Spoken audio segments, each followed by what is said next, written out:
Bonjour à tous, c'est Edouane. Aujourd'hui, on se retrouve pour un sujet très important, c'est au sujet de la réforme de la Ligue des Champions et ainsi que les 12 grands clubs qui ne souhaitent pas justement la rejoindre et qui souhaitent créer une Super League, donc c'est-à-dire une sorte de Ligue des Champions, on va dire, parallèle, donc à eux. Donc justement, on va un peu revenir en détail là-dessus parce qu'on va dire là, il n'y a que deux clubs qui s'y opposent à la Super League, c'est le PSG et le Bayern de Munich. Donc on va voir ensemble quelles sont les conséquences et pourquoi il se passe ça. Donc déjà, la Ligue des Champions va changer à partir normalement de 2024. C'est-à-dire qu'il déjà il y aura 36 clubs au lieu de 32. Ce qui sera bénéfique pour la France, ce sera que les 3 premiers clubs français sont qualifiés du championnat. Donc c'est bien, ça fait un club français en plus. Et ensuite, le plus gros changement, en fait, ça sera qu'il n'y aura plus de matchs, on va dire, de poules classiques comme on connaissait. En fait, ce sera un mini-championnat qui sera réparti justement entre 4 chapeaux, donc on va dire 4 mini-championnats.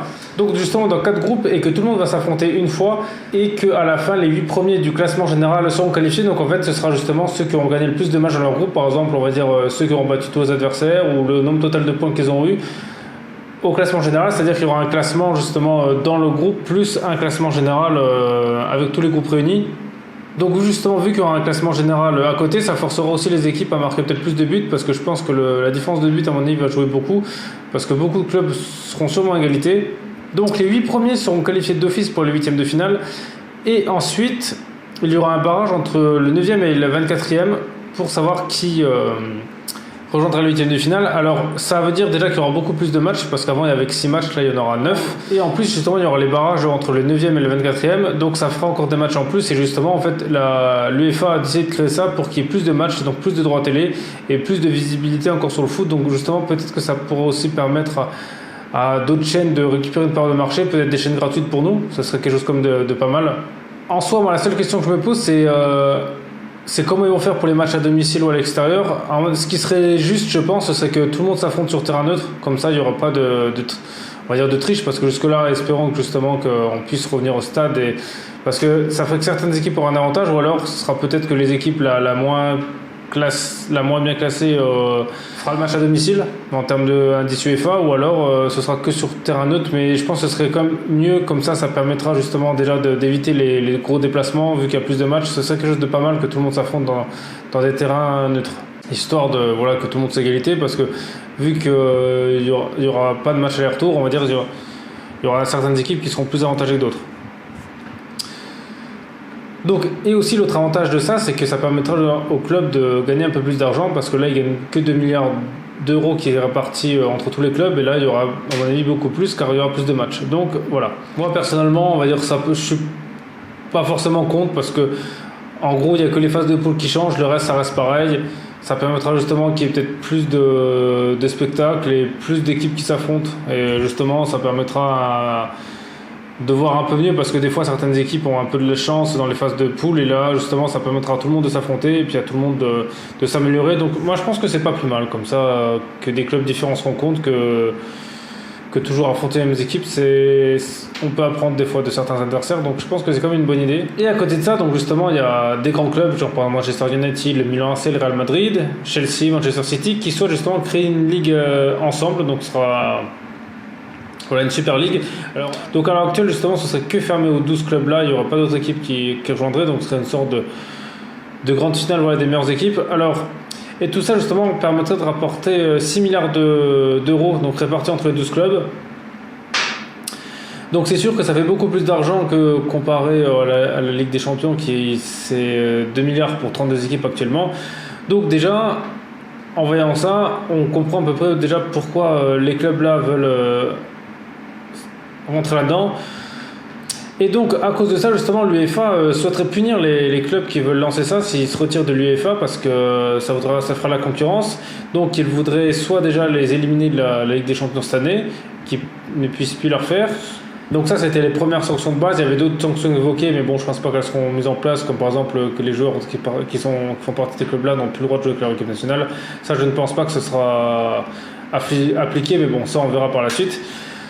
Alors moi personnellement je suis pas forcément fan de cette idée parce que ça voudrait dire que déjà à chaque fois il n'y aurait que les meilleures équipes. Donc pour moi justement ça créerait vraiment un très gros déséquilibre dans le foot parce que imaginez tous les joueurs, on va dire, voudront jouer dans les clubs-là. Donc ça voudra dire que les autres clubs vont vraiment avoir du mal à recruter des joueurs. Parce qu'avant, on va dire, les joueurs, ils visaient souvent la Ligue des Champions. Maintenant, s'il n'y a plus que 12 équipes, ça va être compliqué.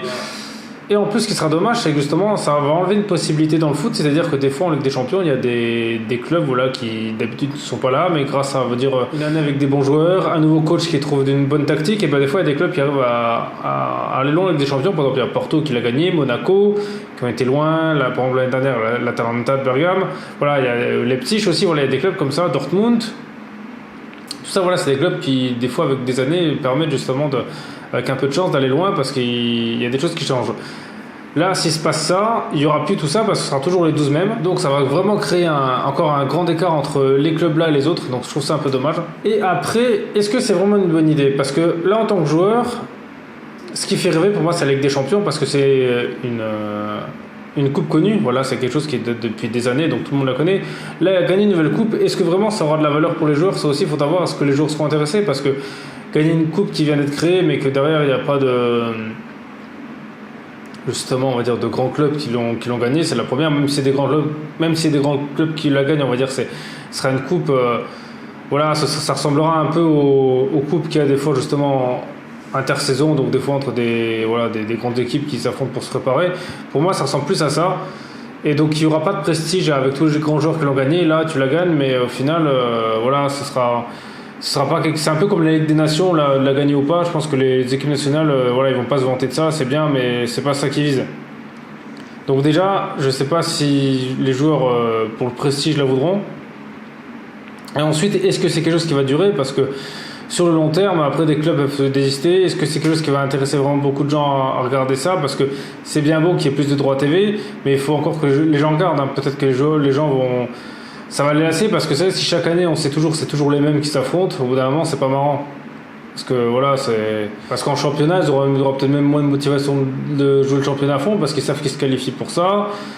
Alors que voilà, dès qu'on regarde chaque année le championnat, on n'est pas sûr que notre équipe vont se qualifier, donc justement ça motive encore plus les joueurs pour se qualifier. Voilà, donc, je trouve ça un peu dommage. Et on ne sait pas non plus si elle va durer sur le long terme. Hein. Donc voilà, c'est peut-être une coupe qui peut durer 1 ou 2 ans et après disparaître. Hein. Donc voilà, pour moi je pense pas que c'est une bonne idée. Et en plus il faut savoir qu'est-ce que ça va faire avec l'UEFA parce que ça risque de créer un certain fossé. Moi personnellement je suis pas forcément pour. Alors ensuite pourquoi ça a été créé? Pour moi c'est que l'argent parce que je pense pas que ce soit la réforme de la Ligue des Champions qui fait que ça a été... qui va faire ça parce que quand on voit vraiment les gains gagnés en plus, pour moi je pense que c'est la seule motivation.